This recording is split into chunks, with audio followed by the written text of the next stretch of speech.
함께하며 여러분의 내일을 응원합니다. 성공을 부르는 좋은 습관, 성공예감 이대호입니다.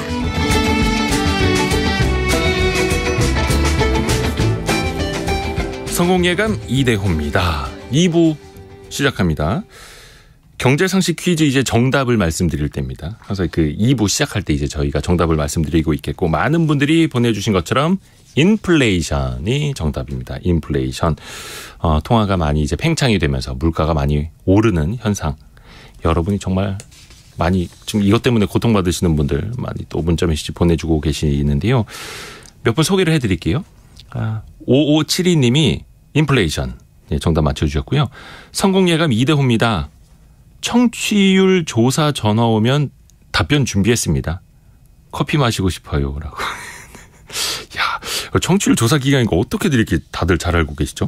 그러니까 저희는 별로 얘기를 안 하는데 다른 라디오에서 이야기를 많이 하셔가지고 그 덕분에 성공예감 이대호입니다를 이제 답변해 주신다는, 감사합니다. 5572님. 7058님은 악플레이션. 예, 악소리가 납니다. 라고 해주셨습니다. 저희도 이제 커피 쿠폰 같이 보내드리겠습니다. 그리고 7572님이 저희 집도 삼형제 때문에 인플레이션 영향이 많이 큽니다. 라고 말씀을 해 주셨고요. 6503님이 월급은 같은데 쓸 돈이 없네요. 남편 퇴직 앞두고 있어서 더 겁이 나네요. 이렇게 또 다른 분들도 월급 빼고 다 오른다 이야기를 해 주셨는데, 사실 그 인플레이션의 끝판이 월급입니다. 급여가 오르면 그 인플레이션의 이제 끝에 다다랐다. 또 이런 이야기들도 나오고 있죠.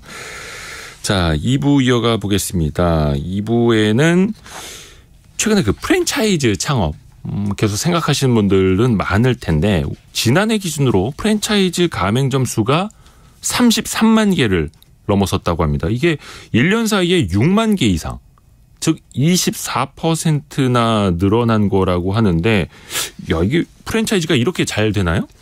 경기가 이렇게 좋았나요? 혹시 착시 효과는 없는지, 사실과 다른 부분은 없는지 한번 따져보겠습니다. 창업 트렌드, 창업 플랫폼 창톡의 노승욱 대표 나와 있습니다. 안녕하세요. 안녕하세요. 가맹점 수가 33만 개요? 네. 근데 이게 사실 감이 잘 안 오니까 네네. 어떤 좀 비교 대상을 삼아서 비교를 해 주신다면 이게 어느 정도 있는 건지 어느 정도 많은 건지 네. 설명해 주세요. 그 프랜차이즈 종주국이 미국인데요. 네. 네, 미국은 우리나라보다 인구가 7배 정도 많죠. 그리고 가맹 사업도 한 30년가량 우리나라보다 먼저 시작을 했습니다. 네. 그러니까 맥도날드가 1961년에 첫 가맹점을 냈는데, 한국은 91년, 30년 뒤에 교촌치킨이 1호점을 냈거든요. 뭐 그렇게 한 30년 정도 격차가 나는데, 그런데 지금 가맹점 수가 미국은 한 50만 개 정도 됩니다. 네. 그리고 우리나라보다 인구가 2.5배 많은 일본은 25만 개, 우리나라보다 오히려 적습니다. 네. 그러니까 같은 인구 기준으로 보면 우리나라가 미국보다는 5배, 일본보다는 3배 이상 많은 셈입니다. 그만큼 이 프랜차이즈 가맹점 하시는 분들의 경쟁도 네. 치열하다라고 그렇죠. 볼 수 있을 텐데, 근데 이게 다른 나라도 그분들이 자영업자 하겠죠? 네. 그분들의 어떤 경쟁 상황이나 근무 여건이나 이런 거 좀 어떻게 다를까요? 이 자영업자인 분들도 있고요. 미국은 기업이 또 프랜차이즈 가맹점을 많이 운영합니다. 법인 형태로. 가맹 본부는 당연히 기업인데 네. 그 가맹 본부에게 가맹점 하나 열어서 하는 것도 기업이. 네, 맞습니다. 그런 거 이제 메가 프랜차이즈라고 하는데, 메가 프랜차이즈. 네, 예를 들면 우리나라로 치면 뭐 CU 10개, 롯데리아 10개, 다이소 10개 이런 식으로 포트폴리오를 꾸려서 이제 기업화 해가지고 운영을 하고, 그거를 증시에 상장도 합니다. 투자도 유치하고. 네, 어떻게 보면은 좀 기업화 전문화됐다고 볼 수 있는데, 그러다 보니까 이 같은 포화도라고 해도 그 자영업자들이 그 소화하는 리스크는 좀 다른 거죠. 그 기업들이 하니까. 그리고 이제 가게가 망해도 미국은 그 법인을 인수를 하면은 그 법인에서 운영하던 30개, 50개 매장들이 고용이 다 승계가 되거든요. 그러니까 망하지를 않죠. 네. 그러면 그 가게들에 납품하던 이제 도매상들 이런 분들도 좀 중소상공인 분들이 많은데 그런 이제 물량도 사라지지 않는 건데, 우리나라는 이제 다 개인화 파편화돼 있다 보니까 예, 가게가 망하면은 이제 고용도 같이 사라지고 이제 공실로 남는 이런 문제들이 있죠. 근데 미국 같은 경우에는 그 프랜차이즈 가맹점만 여러 개 해서 그걸 또 상장까지 할 수도 있다. 최대 2,000개 이상 운영하는 곳도 2,000개요? 네네. 가맹점을? 네. 거의 그럼 웬만한 가맹 본부보다 큰 그렇죠. 가맹점이네요. 기업 가치가 조 단위로 되는 곳도 있습니다. 네. 대단하네요. 근데 일단 우리나라는 프랜차이즈 가맹점 수가 이제 33만 개라는 네. 통계가 있다는데 근데 이게 착시 효과가 있는 거라고요? 네. 그러니까 저는 제가 이제 매경에서 창업 전문 기자 한 10년 넘게 취재하면서 네, 네. 이 통계를 매년 제가 살펴봤어요. 네. 그랬을 때 10년 동안 매년 뭐 적게는 4,000개에서 많게는 한 1만 5천 개 네. 정도로 늘었는데 이번에 발표된 통계를 보니까 전년 대비 6만 개 이상 늘었더라고요. 1년 만에. 예. 근데 2019년쯤부터 오히려 이제 가맹점의 증가세는 둔화되고 있었거든요. 네.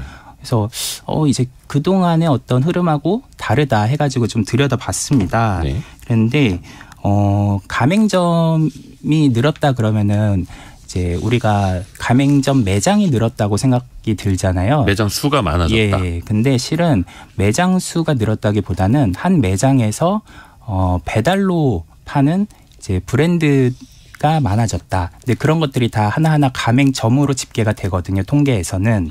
그러니까 그런 그런 거 이제 샵인샵 프랜차이즈라고 하는데 네. 그런 것들이 많아져서 6만 개 이상 이제 급증한 것으로 보이지 실제 가맹점 매장이 늘어난 건 아니다. 아, 그러니까 예를 들어서 10평짜리 매장이 하나가 있으면 그게 네. 과거에는 프랜차이즈 가맹점 하나였는데 네.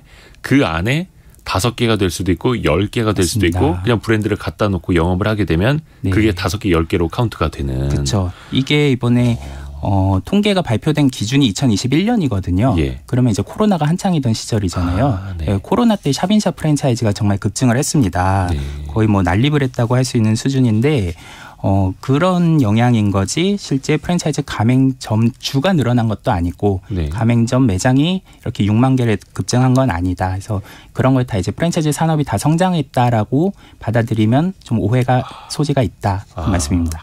아까 그 샵인샵이라고 네. 표현을 해 주셨는데 요거 조금만 더 설명을 해 주시면 안 될까요? 그러니까 샵인샵이 우리말로 하면 매장 안에 매장. 매장 안에 있는 매장. 예, 그러니까 예전에는 한 매장에서 한 브랜드만 하는 게 그냥 정석이라고도 봤죠. 정석이었죠.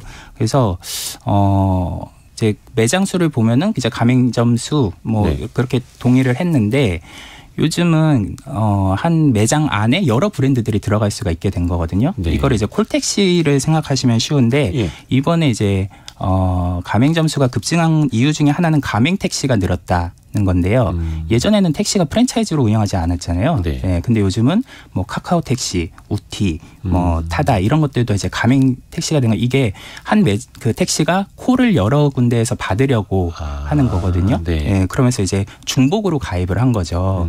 그런 것처럼 배달도 마찬가지로 배달 시장이 코로나 기간에 급성장을 하면서 중복으로 이제 여러 브랜드를 가입을 한 게 된 거죠. 이게 예전에 야식집들이 하던 방식인데 네. 야식집에서 매장은 하나인데 이제 일식, 한식, 중식 이런 광고를 여러 개 돌리고 전화기를 뭐 여러 개 예. 운영해가지고 다른 전화기로 받는데 사실은 한 매장에서 했던 것처럼 네네네. 근데 그게 이제는 배달 앱에 뭐 이제 깃발을 꽂는다고 하죠. 그런 걸 이제 여러 개 돌리는 식으로 좀 바뀐 거죠.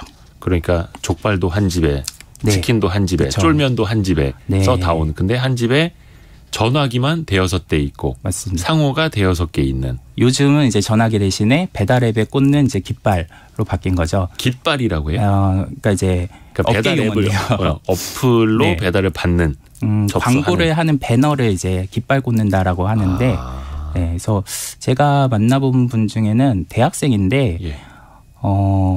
그 이제 깃발에 여러 샵인샵 프랜차이즈를 한 10개 이상 돌려가지고 예, 뭐 매출을 한 1억 이상 올린 분도 계십니다. 와. 그게 이제 코로나 기간에는 한창 성행을 했는데 네.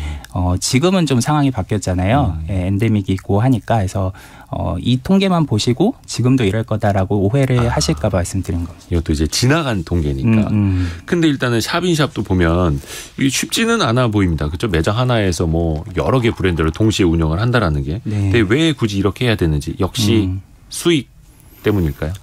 그렇죠. 그러니까 이 심한 경우에는 이제 예. 코로나 때 정말 다들 어려우셨잖아요. 네네네. 그러니까 어떻게 보면은 이제 마지막 방편이었는데 PC방에서 냉면 프랜차이즈로 배달해서 살아남았다 이런 분도 계세요. PC방에서 네. 냉면을 만들어서 배달로 내보는. 그렇죠. 이 배달이 PC방도 그 100%. 주방이 있으니까 요즘에는. 그렇죠. 그리고 배달이 100%니까 와. 소비자는 모르는 거죠.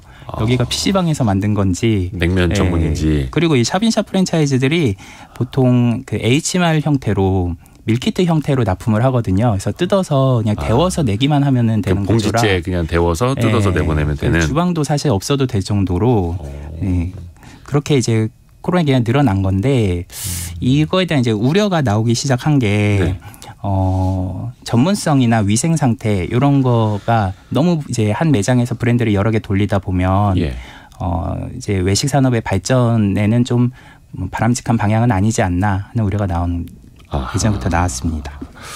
그러게요. 이것도 소비자 입장에서는 조금 싫을 수도 있죠. 난 전문점인 줄 알고 냉면 시켰는데 그게 PC방에서 오는. 그렇죠. 근데 그거를 하면. 만약에 PC방에서 만든 냉면이다라는 걸 알았으면 아마 주문이 그렇게 그렇죠. 안 들어갔을 예를 거예요. 들어서 네. 저기 앞에 있는 뭐 무슨 PC방이 냉면 맛집이다. 그러면 잘 될 수도 있는 거죠, 뭐. 네. 그래서 어떻게 보면 이제 소비자들이 모르도록 눈속이만 하는 부분도 있지 않나 싶습니다. 아하. 이게 법적으로는 한 매장 안에서 뭐 깃발을 여러 개 꼽는다라는 네네. 표현. 그러니까 여러 개의 브랜드를 운영을 해도 문제는 그러면 없는 걸까요? 이게 법적으로는 문제는 없는데요. 네. 그러니까 그 사각지대를 약간 우회한 편법이지 않나 싶은데, 예. 그러니까 예를 들면 김밥 천국 같은 이제 예. 브랜드가 있잖아요. 그런 데는 수십 가지 메뉴를 하죠. 그러니까 메뉴 가지수를 늘리는 거는 사실 그걸 막을 수는 없습니다. 근데 예. 소비자분들이 김밥 천국은 원래 그런 브랜드야라는 걸 알고 가서 대신에 뭐 가성비가 좋아. 그거를 이제 장점과 단점을 알고서 소비를 하는 거잖아요. 네. 그러니까 이제 알 권리가 다 충족된 상태에서 소비를 하는 이제 완전 소비인 건데 배달은 그렇지 않잖아요. 이 매장에서 이게 전문점인 줄 알고 주문을 했는데 그런 거에 대한 고지가 없다 보니까 이제 알 권리가 제대로 충족이 되는지 또 이제 이런 방향으로 계속 브랜드가 막 수십 가지 하는 거에 대한 뭐 위생이나 전문성의 문제는 없는지 그런 우려가 있는 거죠. 그러게요. 근데 일단 가맹점 수가 33만 개, 1년 사이에 6만 5천 개, 즉 24% 늘었고. 네. 그러면 앞에서 지적을 해 주신 이런 사례를 빼보면 그럼 프랜차이즈는 거의 뭐 늘지 않았거나 제자리거나 줄었다. 어떻게 봐야 될까요? 그러니까 이게 이제 샵인샵 프랜차이즈를 통계에서 딱 그 발라낼 수는 없습니다. 네. 그거를 딱 분류하는 코드가 없어가지고 그래서 명확하게 얘기는 할 수 없지만 이제 추산을 짐작을 할 수 있는 게 주변에 이제 공실들 보시면은 이제 뭐 최근에 더 뭐 늘면 늘었지 이제 줄지 않을까. 예. 그런 것들은 이제 한국부동산원 자료를 보면 상가 권리금은 오히려 감소하는 추세고요. 네. 예. 그래서 이 부동산 업계에서는 체감을 못하는 거죠. 가맹점이 6만 개가 늘었으면 막 월세도 더 그만큼 뛰고 권리금도 늘고 해야 되는데 그렇지 않다. 그러니까 샵인샵의 영향이 이제 통계에만 잡히는 거지 실물 경제에서는 보이지 않는다는 거죠. 근데 그 배경에는 네. 뭔가 좀 배달 앱하고 뭔가 좀 연결된 게 있다고요. 네. 그러니까 한때 이게 이제 배달앱 업계에서 좀 이슈가 됐습니다. 네. 그러니까 한 배달점에서 너무 많은 브랜드를 운영하는 거가 이제 제가 방금 말씀드린 그 소비자 알 권리가 있지 그런 거에 대해서 이제 좀 고지를 하거나 아니면 좀 제한을 해야 되는 거 아니냐. 근데 그렇게 되면 배달앱 입장에서는 한 매장에서 예를 들어 10개의 브랜드를 돌린다. 샵인샵 프랜차이즈로. 네. 그러면 깃발을 10개를 꽂겠죠, 최소. 근데 2개씩 하면은 이제 20개를 꽂겠죠. 네. 근데 그런 거 이제 못하게 하면은 배달앱은 그만큼 광고 매출이 감소를 하거든요. 그러니까 배달 앱 업체들은 배달을 하는 가게들이 많아질수록 좋은 거니까. 네. 그러니까 이거를 알고도 묵인을 하고 이제 제한을 하지 않는 그런 거 이제 약간 표정 관리를 하는 것 같다. 이번에 이제 배달의 민족이 4천억 이상 영업이익이 났잖아요. 실적이 엄청 잘 나왔더라고요. 그게 이런 영향도 이제 숨어 있지 않나 싶습니다.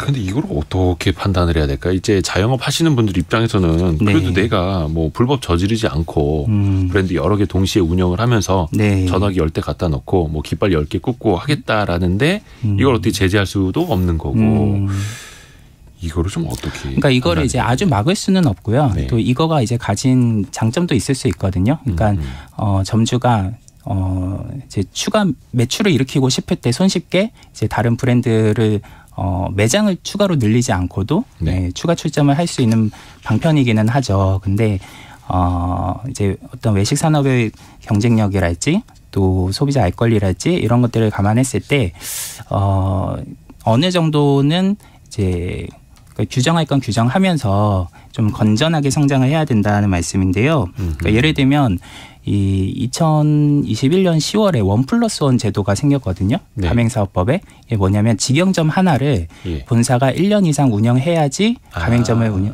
늘릴 수 있다는 건데 이거를 도입한 이유가 그전에는 이제 프랜차이즈를 누구나 그냥 할 수 있었는데 본사를 세울 수 있었는데 너가 적어도 1년은 해봐야지 다른 점주한테도 하라고 할 수 있는 거 아니냐. 그러니까 실질적으로 직영점을 운영해본 경력도 없는 가맹본부가 자기네 사업도 안 해보고 바로 그냥 가맹점부터 모집을 하니 네. 1년 이상은 해보고 그렇죠. 그래서 테스트도 좀 해보고 네. 해서 가맹점주들을 실험 대상으로 삼지 말아라는 취지였는데 네. 이게 샵인샵 프랜차이즈에는 제대로 적용이 안 되고 있습니다. 그러니까 그렇겠네요. 예, 제가 이제 공정위 확인해 보니까 예를 들어서 이제 중 매장을 1년 동안 운영을 했어요. 네. 그러면 죽으로 프랜차이즈를 내는 거는 1+1 규제를 통과했으니까 할 수가 있는데 네.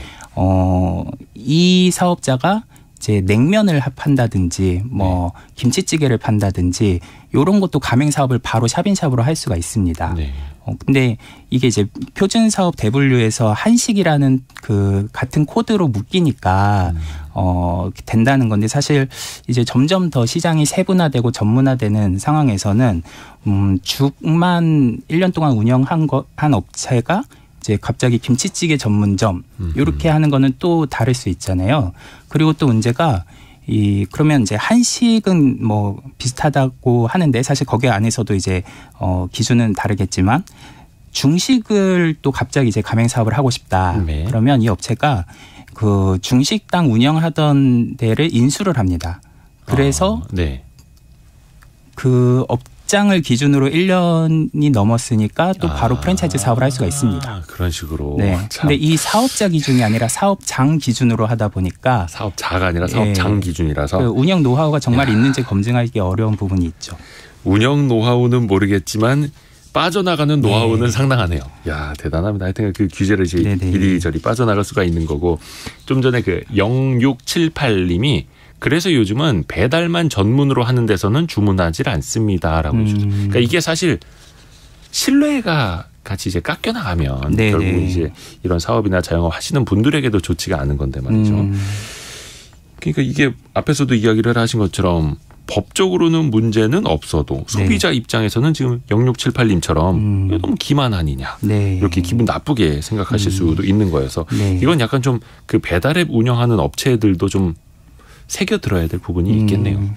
근데 이제 정말 이거를 못하게 했을 때 아니면 아마 고지만 하게 해도 소비자들의 주문이 많이 감소를 할 거예요. 그러니까 예를 들어서 여기는 뭐 짜장면도 하고 분식도 하고 족발도 하고 냉면도 하는 집입니다라고 한다면 그러니까 이제 정부 규제가 뭐 소비자 보호도 있지만 이제 어떤 산업의 발전을 유도하는 그런 이제 장기적인 관점에서 진행이 된다면 이런 것들을 이제 허용하고 할 때는 이런 것도 어떻게 보면 이제 브랜드 난립을 유도하거나 방치하는 신호를 줄 수가 있다 시장에. 그러니까 한 브랜드로 전문점으로 하는 브랜드들은 약간 보면 억울한 거죠. 왜냐하면 이게 코로나 기간에 특히 심했는데 전에는 이 샵인샵이 등장하기 전에는 한 상권에서 배달 경쟁 브랜드가 이제 그 같이 깃발이 노출되는 데가 뭐 한 100개 정도였다. 근데 이게 생기면서 갑자기 1000개 이상으로 이제 확 늘어나게 네. 된 거죠. 그러면 자기가 또 노출되기 위해서 자기는 더 또 깃발을 꽂아야 되고 또 똑같은 경쟁들 네. 서로 하게 되고 그런 것도 이제 배달 앱이 특수를 누리게 된 거죠. 그러니까 자영업 하시는 분들은 이제 여러 가지 배달 앱을 쓰면서 너는 깃발 몇 개 갖고 있니? 난 5개인데. 넌 7개니? 난 그럼 8개, 9개 해봐야지. 그렇죠. 이렇게 되면은 결국 깃발을 많이 꽂을 수 있는 자금력 있는 또 분들만 또 더 잘 되거든요. 양극화가 더 심해지는 거죠. 요게 양극화가 되고 그래서 또 영세한 분들은 더 어려워지는. 더 어려워지고 네. 어쩔 수 없이 또 전화기 늘리고 깃발 늘리고 또 그렇게 가는 거고. 근데 또 앞에서도 말씀드린 것처럼 소비자들의 신뢰가 또 무너질 수도 있는 일이고 네. 조금 이제 바꿔야 될 일들이 많네요. 그러니까 이게 이제 코로나 기간에는 다들 너무 어려우셨으니까 어떻게 보면 좀 그럴 수도 있지. 마지막 수단으로 이게 해준 것도 있어요. 그러니까 예를 들면 PC방에서 오죽하면 네. 배달로 냉면을 팔고 싶었겠습니까? 네. 그렇죠. 우리 또 자영업 네. 하시는 분들 오죽 힘들었으면. 좀 정상화되는 과정이니까 좀 부작용이 있는 것들은 좀 줄여나가는 게 좋겠다. 그러니까 또 이게 그분들만 또 탓할 수만은 또 없는 거예요. 오죽 힘들면 그러셨겠습니까? 근데 이제 구조적인 것도 좀 따져봐야 되는데 네. 요렇게 이제 중간에 어떻게 보면 이제 유통하는 사업자분들이 많아지고 구조가 복잡해지면서 배달앱 이용료가 네. 그래서 더 비싸진 그런 구조적인 측면도 있는 겁니다. 네, 그러니까 유통 구조가 복잡해졌거든요. 예. 그러니까 전에는 이제 한 프랜차이즈가 한 가맹점에만 납품을 했는데 지금은 이제 한 가맹점이 여러 브랜드에서 납품을 받으니까 예.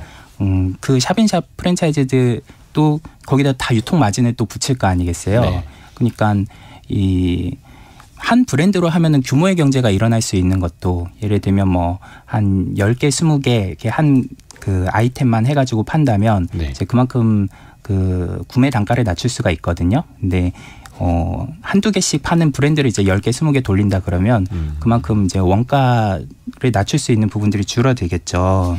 그리고 또 하나는 이것도 이제 뭐 코로나의 영향일 수 있는데 이 영세 자영업자들이 지금 많아지는 추세입니다. 네. 그러니까 통계를 보면 이 코로나 전에는 평균 창업 비용이 자영업자분들이 한 1억 300만 원에서 네. 1억 200만 원 정도였어요. 네. 근데 2021년에는 8,900만 원으로 10% 정도 확 감소를 했습니다. 1억 원대가 붕괴가 됐거든요. 예. 근데 이게 배달 전문 식당들이 많아지고 또 이제 샵인샵으로 창업할 수 있는 분들이 많아지다 보니까 영세 자영업자가 더 늘어나는 구조가 만들어진 거죠. 근데 이게 어떻게 보면 예전에는 뭐 가게가 꼭 필요했고 오프라인 네네. 점포가 필요했고 그런 분들도 이제는 온라인으로만 배송만 하면서 뭐라 해야 될까? 저 이제 스마트 스토어 같은 거 하시는 분들 많지 않습니까? 네네. 근데 그거를 이제 음식점으로 빗대서 보면은 우리도 가게 없이 아니면 아주 좁은 공간에서 배달 전문 식당 할 수도 있는 거야라고 이제 좋게 해석하실 수가 있는데 창업 비용이 계속해서 낮아진다. 그러니까 이거를 자영업자 측면에서는 초반에 들어가는 비용적인 측면에서 리스크가 낮아지는 거잖아요. 그러면 이거를 좋다, 괜찮은 거다라고 네. 볼 수도 있지 않을까요? 그러니까 비용이 낮아지는 게 비용 리스크는 줄겠지만 그만큼 창업 리스크도 주면은 좋겠는데 예. 오히려 경쟁 강도는 더 강해지거든요. 진입 장벽이 낮아지니까 누구나 네, 아무나 더 창업이 쉬워지고 이런 거는 이제 선진화되는 선진국들의 추세랑은 좀 역행하는 부분인 거죠. 그러니까 운전면허 같은 것도 뭐 이제 생계형 운전하시는 분들도 많잖아요. 네. 그런 분들 위해서 그럼 운전면허를 쉽게 따게 한다. 그러면 또 이제 위험도가 높아질 수 그렇죠. 있는 거죠. 그러니까 창업이 예전에는 한 5천만 원 정도 이하면은 소자본 창업이다 했는데 요즘은 5천만 원은 소자본 창업이라고도 못합니다. 2천만 원 이하가 돼야지 소자본 창업이다 하거든요. 배달 전문점 창업하는데 2천만 원도 안 되죠. 안 들 수가 있어요. 예. 오. 공유주방 입점하는 거는 그냥 뭐 한두 달치 월세만 내고 창업하니까 1,000만 원 이하로도 할 수가 있거든요. 네네네. 근데 그런 게 준비가 안 된 분들을 이제 창업시장으로 끌어들이는 효과가 있지 않나. 그러니까 선진국을 보면 미국은 평균 창업 비용이 프랜차이즈가 한 3억 정도 되거든요. 일본도 마찬가지고. 네. 그러니까 이 자체가 하나의 진입장벽 역할을 합니다. 이 정도 자금력 없는 사람들은 창업하지 마. 왜냐하면 그만큼 버틸 자금이 없다는 그럴 수도 거니까. 있고. 그리고 교육 기간도 미국의 뭐 맥도날드 같은 경우는 9개월 걸리거든요. 9개월이요. 가맹점 내려면 9개월 동안 교육을 받아야 됩니다. 교육만. 네. 근데 우리나라는 2주도 길다고 중간에 퇴소하시는 분들이 많으세요. 네. 그래서 사실 그런 분들은 못하게 해야 되는데 알았어요. 그러면 일주일만 하고 창업하세요. 이런 식으로 부추기니까 점점 더 영세한 자영업자분들이 난립하게 되는 거죠. 아하. 그래서 앞에서도 저희가 데이터만 네. 보고 33만 가맹점이나 돼? 이렇게 물어봤었는데 역시나 좀 트렌드를 보려면 현장을 알아야 되겠네요. 그러니까 데이터를 참고는 당연히 해야겠죠. 네. 근데 데이터를 참고하려면 먼저 현장을 알고서 데이터를 보는 게 맞지, 데이터만 보고서 현장을 짐작하는 거는 이제 잘못 오해를 할 여지가 있다.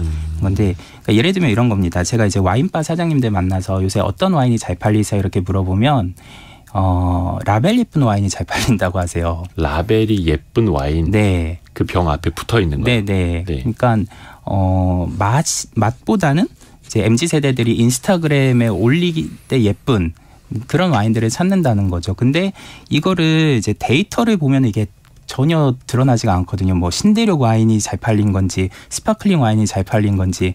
근데 현장을 모르는 데이터 분석가는 이걸 가지고 이제 머리를 싸면서 자기가 추측을 해가지고 이런 와인이 요새 잘 팔리니까 데이터가 이렇게 나왔구나. 끼워 맞추겠죠. 그런 게 오히려 데이터를 안 보는 게 차라리 현장을 많이 다니는 게 오히려 더 오류 가능성을 줄일 수 있다 싶습니다. 조금 더 생각할 거리가 좀 있는 대목이긴 한데 지금부터 이야기할게. 근데 이제 경제적으로나 또 전문성 측면에서 보면은 솔직히 이제 창업 준비가 좀 덜 된 분들에게 네.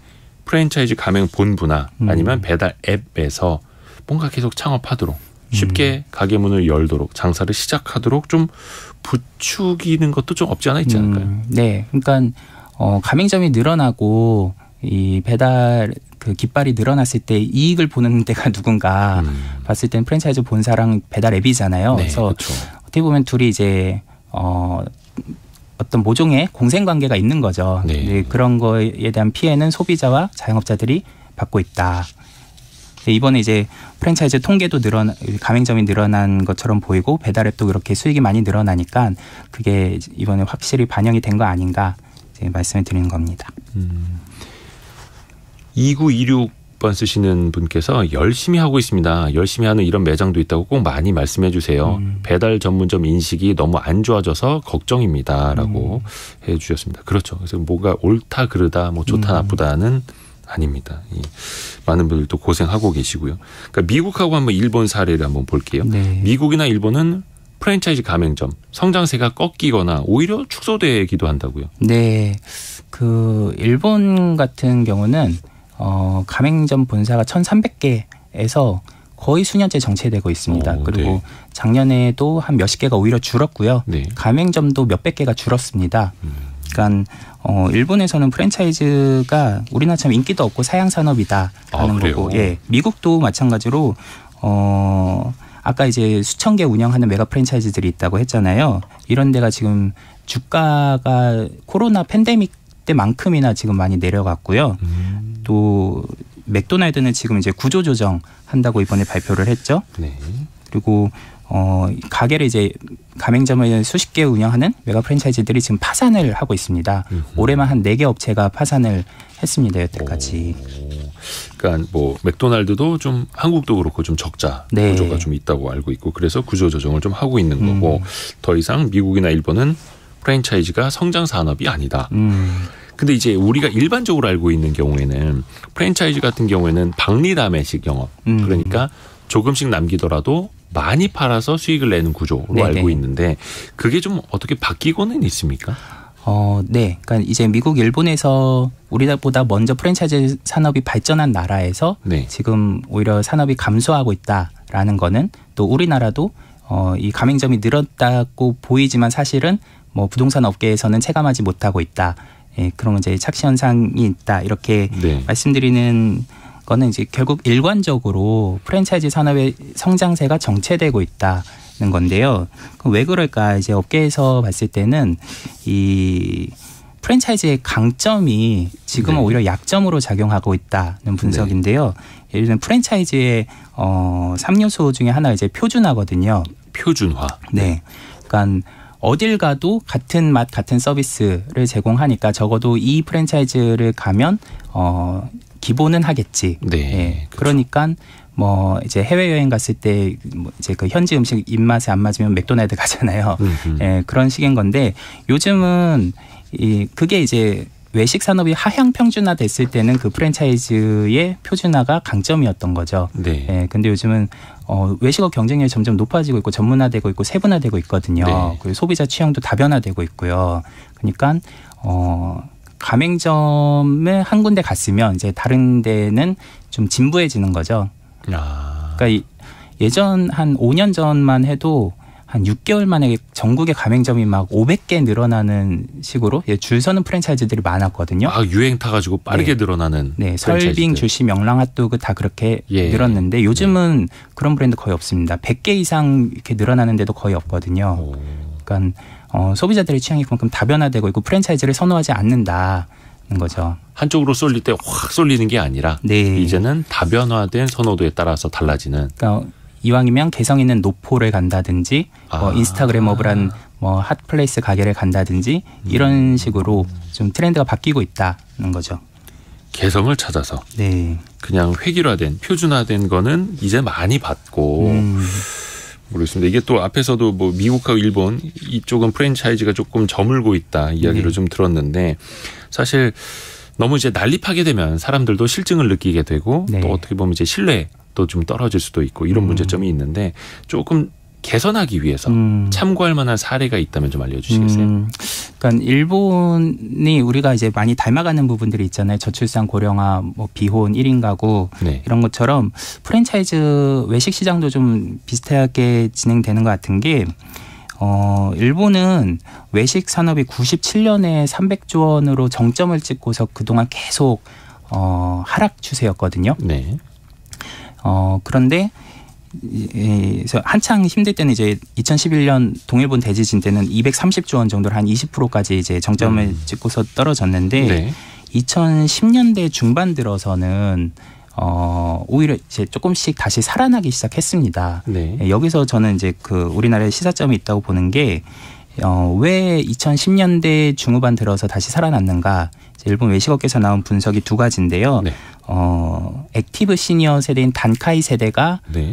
이제 주소비 계층으로 등장을 했다. 네. 그리고 또 하나는 외국인 관광객이 급증을 했다. 네. 그러니까 이 두 세대가 외식업의 새로운 큰 손으로 등장을 했고 이거는 그래서 이제 우리나라도 앞으로 외식 산업이 지금 포화도가 되는 상황에서 새로운 수요를 창출하려면 이 세대를 노려야 되지 않나 싶습니다. 단카이 세대와 외국인 관광객. 네. 하나씩 한번 나눠서 여쭤볼게요. 단카이 세대면 우리나라로 따지면 뭐 이렇게 베이비 부머 세대 그쵸. 이렇게 볼 수가 있겠죠. 네. 근데 이걸 액티브 시니어라고 합니까? 네. 그러니까 이분들이 좀 더 예전에 같은 50대, 60대 세대와는 다르게 집 밖으로 나와서 네. 더 많이 이제 네트워킹을 하고 소비도 적극적으로 한다. 네. 그런데요.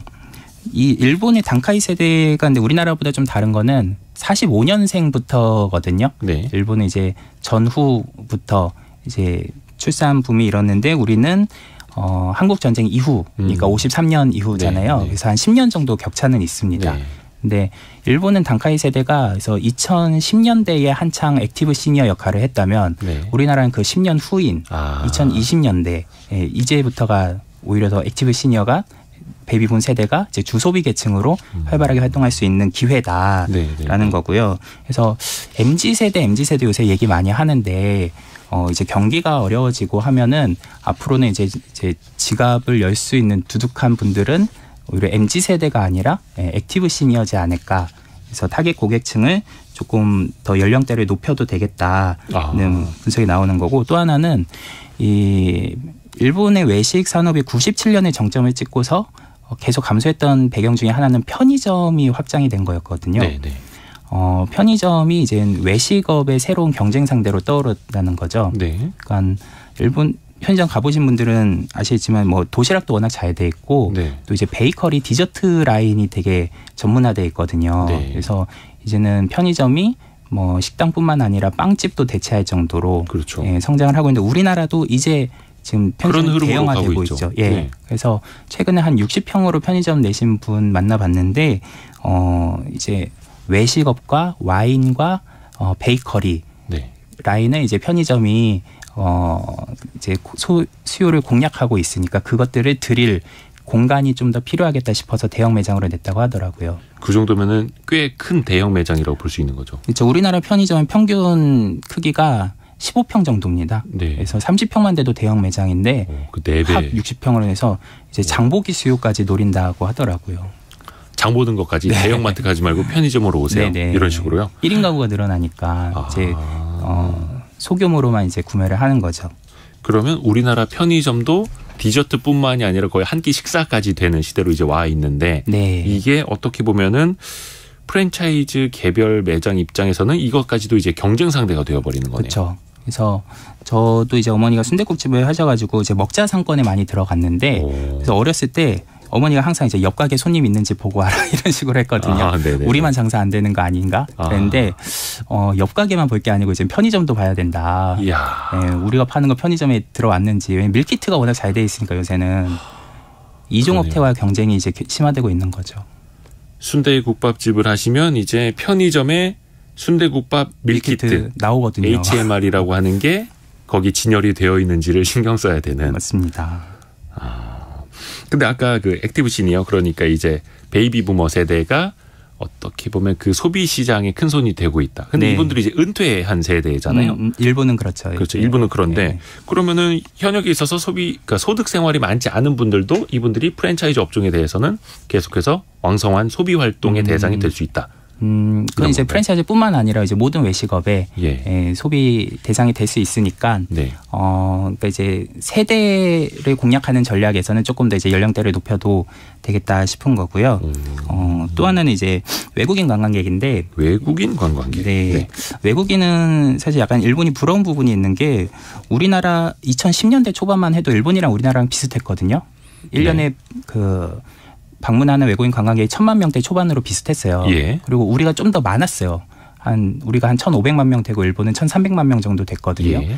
근데 2010년대 중후반 들어서 확 역전이 돼가지고 일본은 한 3천만 명 가까이 늘어났거든요. 네. 우리는 한 1,000만 명 후반 정도로 좀 늘어나긴 했지만 네. 증가세가 그렇게 높지는 않았고, 그래서 이 외국인 관광객에 대한 좀 서비스랄지 그런 접객 이런 것들을 강화를 하면 좋겠다. 왜냐하면 지금이 이제 또 기회인 게 네.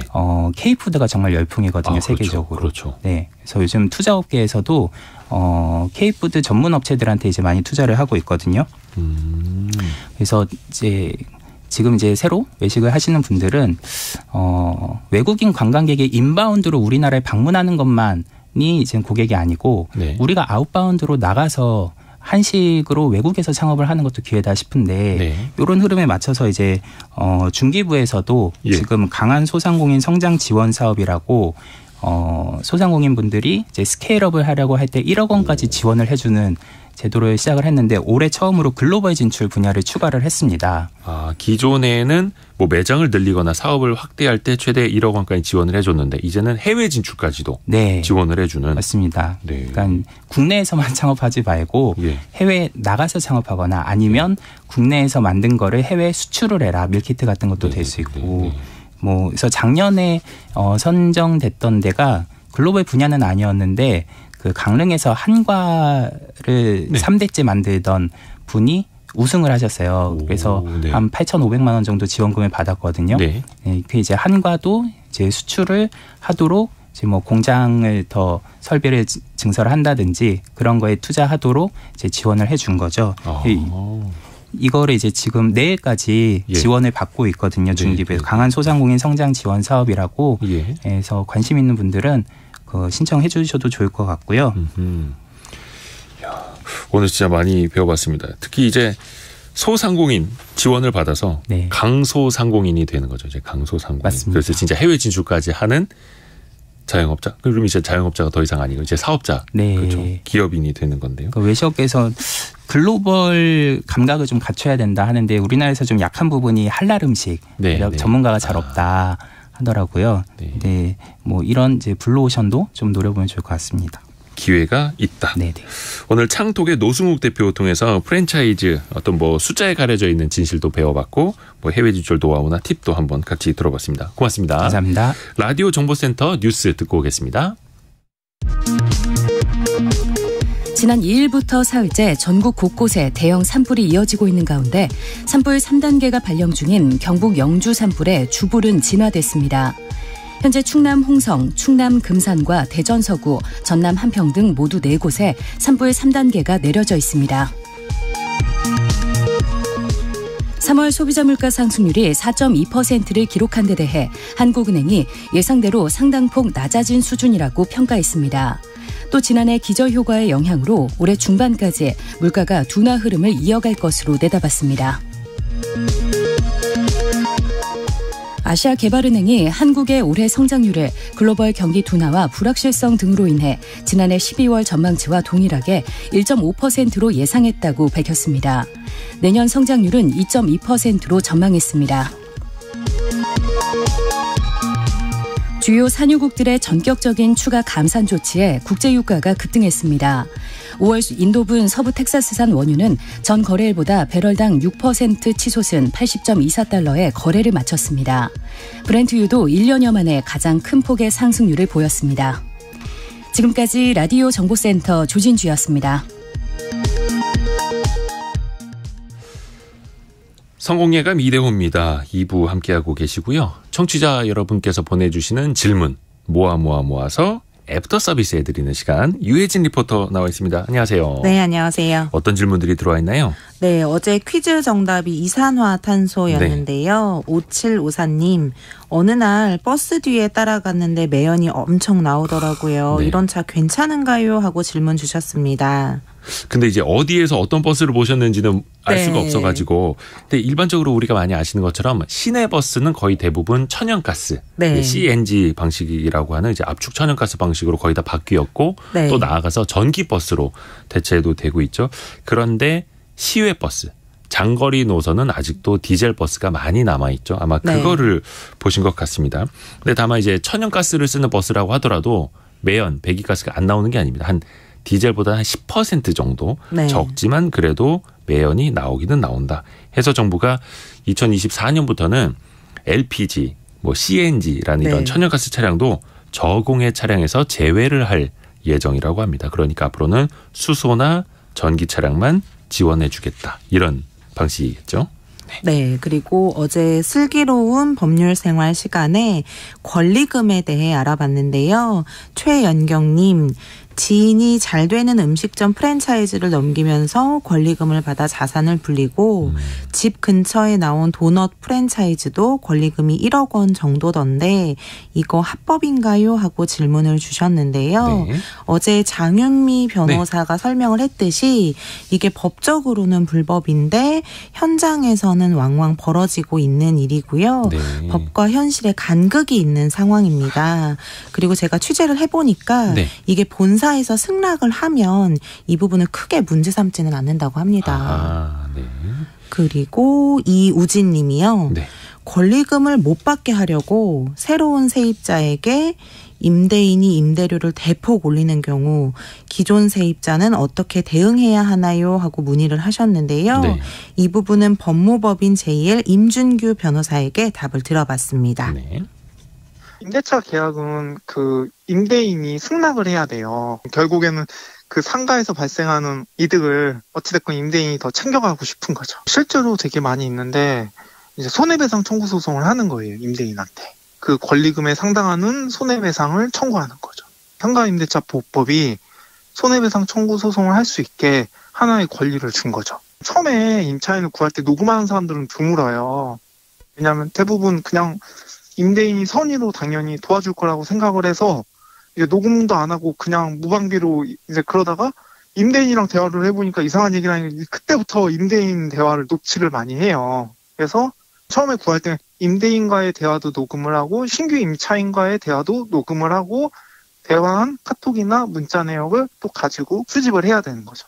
2015년부터 법이 이제 시행이 됐고 부정적으로 꼭 얘기할 건 아니고 다만 증거로 좀 마련하는 거에 초점을 맞추는 게 좋습니다. 네. 다음 질문은요. 네, 그리고 4927님은요. 연말 정산에 대한 문의를 주셨습니다.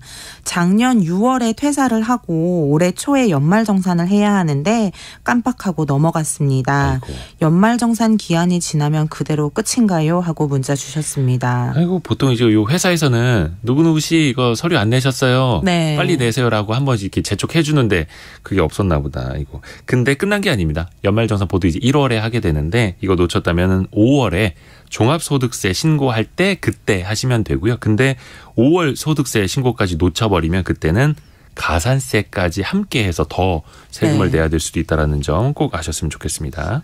네, 그리고 어제 돈벌이 투자백서 시간에 MMF, CMA 등 돈 몰리는 투자 상품에 대해 알아봤는데요. 네. 0878님, MMW 상품도 궁금합니다 하셨어요. MMW 이게 뭐가 많아요. 근데 이제 여기 붙는 이제 W는 머니마켓 랩이란 뜻입니다. 우리 그 음식 싸는 랩처럼 네. 금융 상품 이렇게 하나에 싸서 네. 관리를 해드린다라는 뜻이고요. CMA 상품 중에 하나입니다.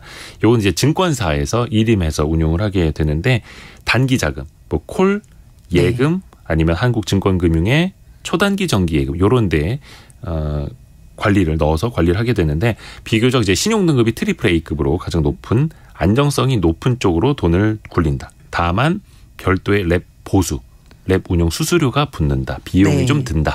이렇게 알아두시면 좋을 것 같습니다.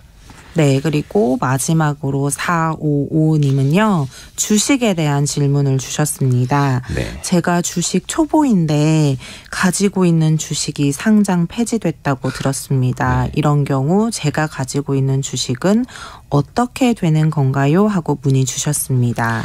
저도 예전에 참 이 상장 폐지 분야 취재 정말 많이 했거든요. 네. 그래서 그 아픔 겪으시는 분들 옆에서도 많이 봐왔는데 일단은 상장 폐지가 된다라고 해서 이 기업이 사라지는 건 아닙니다. 네. 그냥 거래를 할 수 있는 거래소에서 내려가는 것이고 네. 만약에 회사가 파산, 청산만 되지 않았다라면 비상장 상태에서 그 기업 주식을 내가 갖고 있을 수 있는 거죠. 해서 그 기업이 상장 폐지돼 있어도 돈을 잘 벌고 배당을 한다면 또 배당도 받을 수 있는 거고 주주로서의 권리를 행사할 수도 있는 거고요. 해서 네. 중요한 건 어떤 이유로 상장 폐지가 되는지를 봐야 됩니다. 정말로 이 회사가 돈을 못 벌어서 상장 폐지되는 거라면 네. 비상장 기업이 되더라도 청산이나 파산될 가능성이 있겠죠. 근데 그게 네. 아니라 돈을 잘 벌고 있는데 일시적인 문제. 예를 들어서 어제 이 보내주신 분들 제가 잠깐 봤을 때 아마 광땡 이런 회사일 것 같은데 네. 약 18억 원 정도의 전 경영진 횡령 배임 때문에 거래 정지가 되어 있더라고요. 근데 네. 또 실적은 많이 벌고 있는 회사고 그러면 과연 이 금액으로는 회사가 망하지 않을 것 같다. 지속 가능성 있다라고 거래소가 판단이 되면 나중에 네. 거래를 재개시켜 줄 수도 있는 겁니다. 아. 그래서 계속 기업으로서의 가치. 만약에 이 기업을 상장사로 그대로 놨을 때 투자자 보호는 문제가 없는지 네. 이제 종합적으로 봐야 하는 거죠. 오늘 유혜진 리포터 너무 감사합니다. 네, 감사합니다. 수고 많으셨고요. 자, 성공예감 이대호입니다. 1, 2부 벌써 마칠 시간이 됐습니다. 내일 아침 9시 5분에 또 변함없이 내일은 이제 수요일 식목일에 다시 돌아오겠습니다. 성공예감은 오늘도 여러분을 응원합니다.